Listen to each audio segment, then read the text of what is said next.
I'm being stubborn. I'm not going to a sinking fly. I'm sticking with the dry fly. Hey gang, this is Tim with Tim on the Fly, and welcome to another episode. This morning we're back out on a small county lake. Last time you guys were along with me here, I had my nephews with me. That was kind of a cool video. We got them into their first bluegills. But what we got today is we've got an overcast day. It's late spring. It's the first week in June.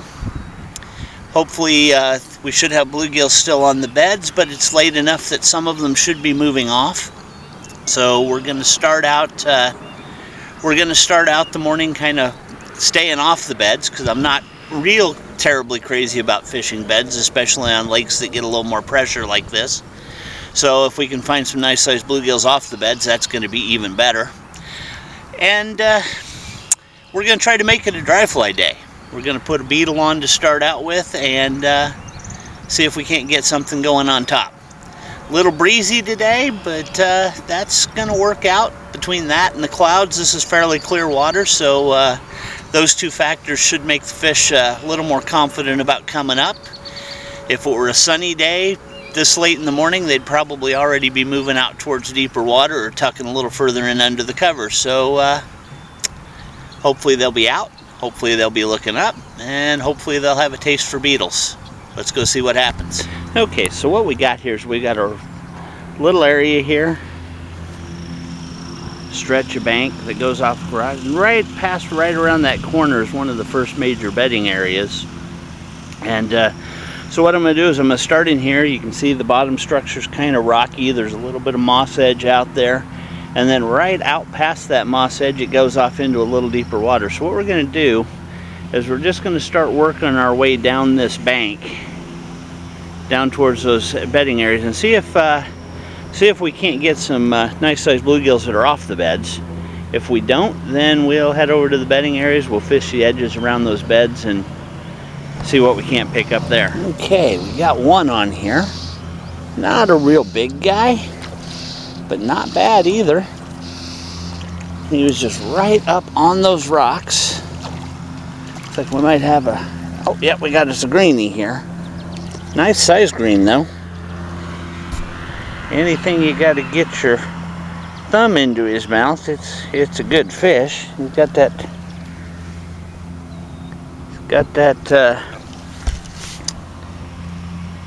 barbless beetle right down in there, but easy enough to get him off. We're going to get him back in the water here.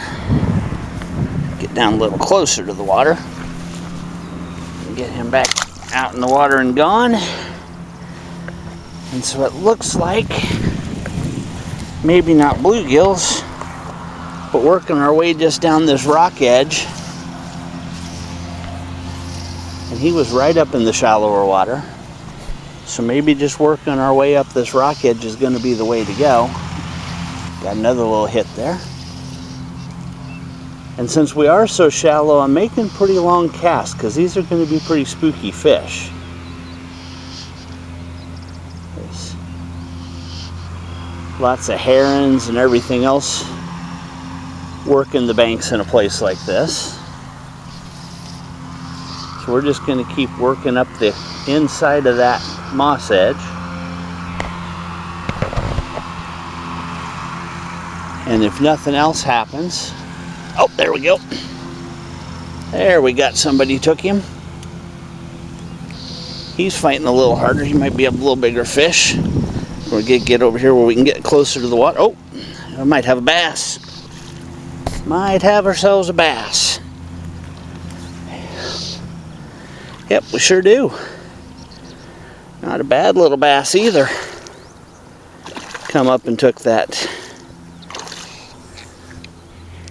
Having a hard time here keeping him out of the moss.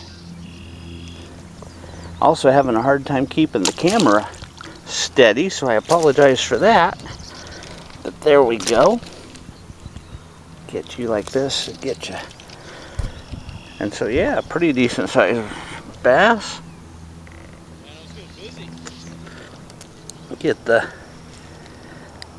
Got the beetle right down there in his mouth. See if I can't get a hold of him without having to go for the forceps. There we go. back in the water, and off he goes. So I see what's happened. Lost one of the straps on my camera harness. Alright, so we got our equipment malfunction taken care of. Camera's sitting a lot more steady now. Got another one on here. This guy's got some size to him. Might be another. Oh, we've got another bass. Hey, might have to change this from a bluegill video to a bass video.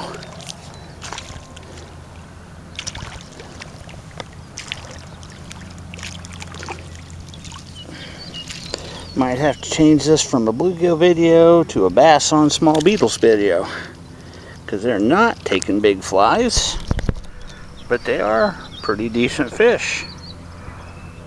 Get him back in, and away he goes. On here, oh, there we go. Another little one. Yep.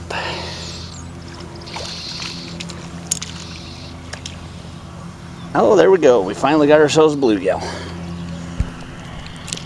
Half a dozen fish into our bluegill video, and one of them finally turns out to be a bluegill. A little juvenile, self-released. I think we're finally getting to the part of the morning where they're moving out on their own, but there's something.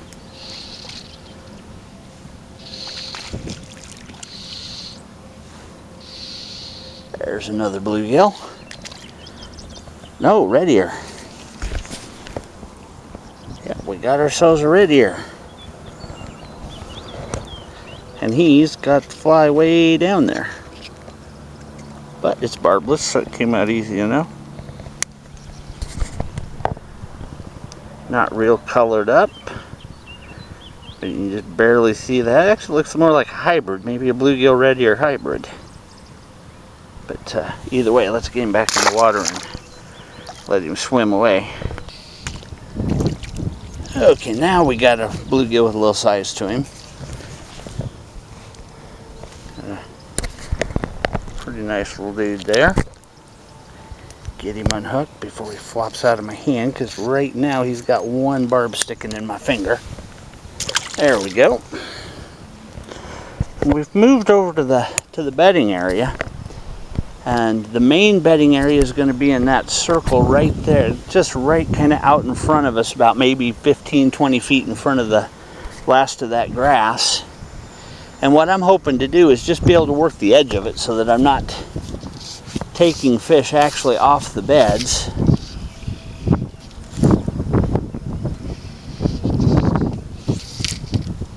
But honestly, it looks like we might be between spawning cycles, and I'm not seeing a lot of fish working on I'm not seeing a lot of fish guarding beds out there, so it may not matter. There's one. There's a little nicer one.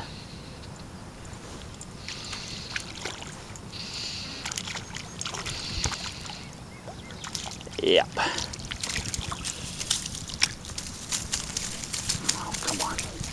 There it is.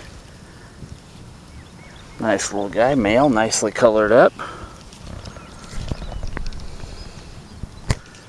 Got the fly right in the roof of his mouth where we like him. Get him back out there. And yeah, he's swimming straight back out to exactly where I caught him. So there probably are still a few working nests out there, and that might have been one of them.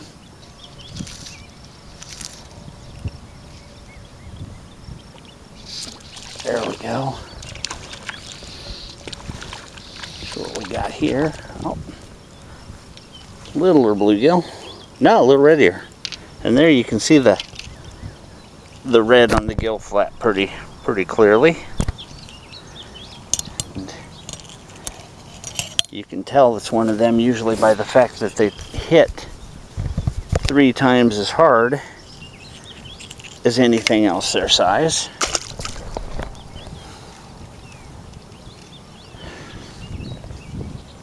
When you get a big one, you get one goes about 9 or 10 inches, then they take you for a ride. Life gets really fun. Oh, there we go. There we go.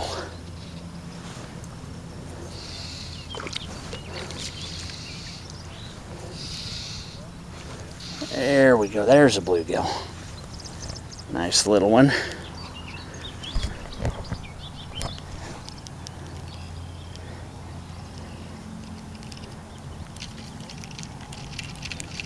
Oh man, he hit that hard. He hit it in one side of his face and out the other.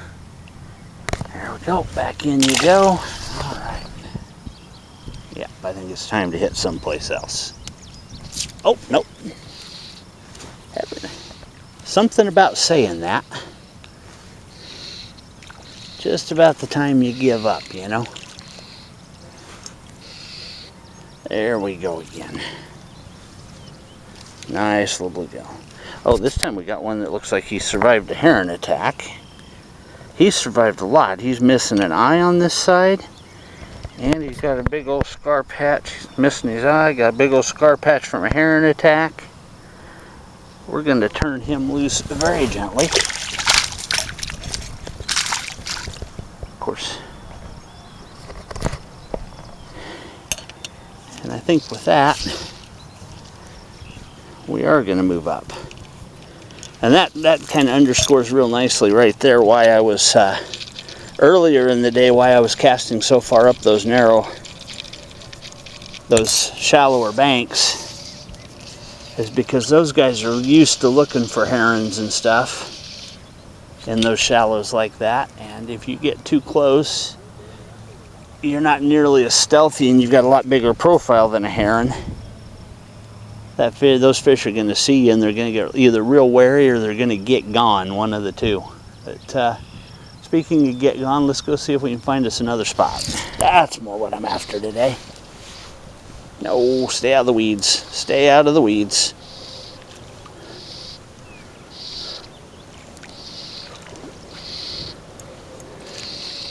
Okay. Back into bluegills again. That's another nice one. We may have found some of them. There's a nice healthy male. And he has kind of come off of his coloring a little bit. Maybe that first wave is done with their spawn and the second wave hasn't started yet.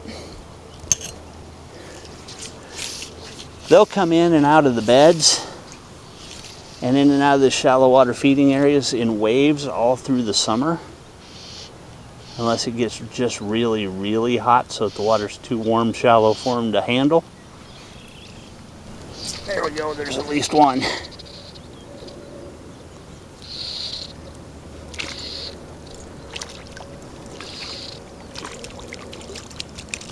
Pretty decent little fish. Took that flyway on down. Oh, whoop, whoop. Hey, stop. Okay, we'll do the upside down trick. That usually tends to work. Calms everybody down. Oh, come on. Sometimes fish just don't know when they've got it good.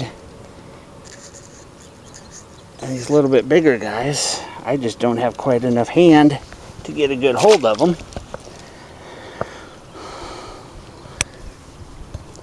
And I really probably ought to start carrying a net, but there we go. Got another one here. Alrighty. Yeah, we're getting into some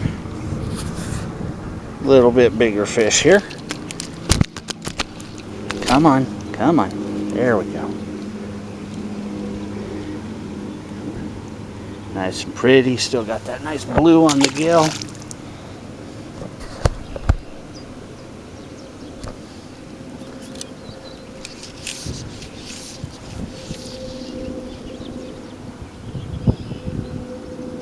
These guys, I think they're coming up from the bottom in this deeper water, because I'm having to let it sit there forever and ever without twitching it, and the wind is making it drift a little bit, so I think it's drifting by a lot of places that have fish before the fish are getting up to it, and then there are other places where they're right there waiting. It's another decent one. Alright, not quite as big as the last one, but a little more colored up and pretty. Whoa, there we go. Unintentional release there. But I'd rather do that than try to hold on to them and hurt them.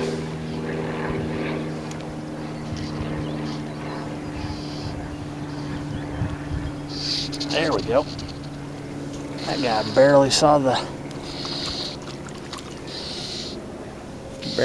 him take it. Which is kind of unusual for a green. Hey, look, entree and a salad. Full meal deal here. Nice little green, healthy, strong. Going back. There we go. He gulped that one in. Nice fish. Yeah, there we go.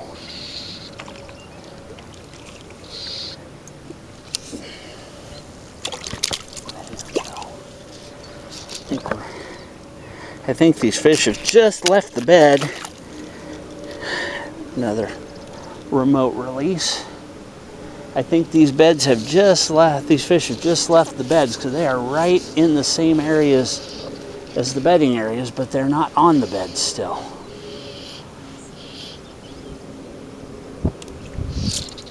That little guy.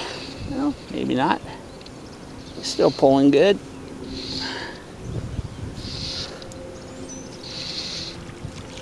Littler than that last one, but still not tiny.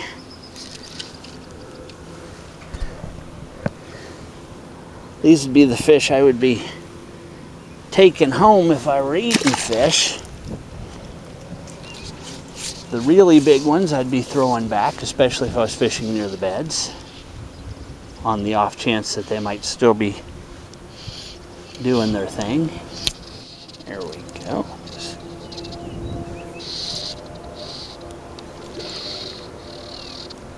I think we did find them finally. There we go. Maybe the sun coming out was what we needed. I was thinking it was the clouds that would keep them going. Maybe we needed the sun to get them going. Alright guys, so I think that's going to do it for another edition of Tim on the Fly.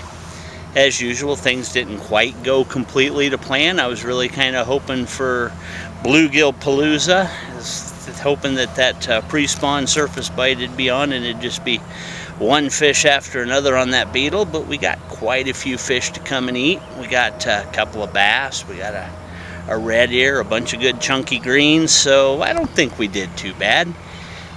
Any morning with a few fish tugging on the line is a good morning. It's going to beat later in the day when I'm mowing lawns and moving furniture and doing yard work, but that's the way it is. And like I said, we got a beautiful morning out here. We caught some fish. You guys got to come along, and so those are all wins in my book. Until the next one, good fishing, tight lines, and we'll see you in the next one.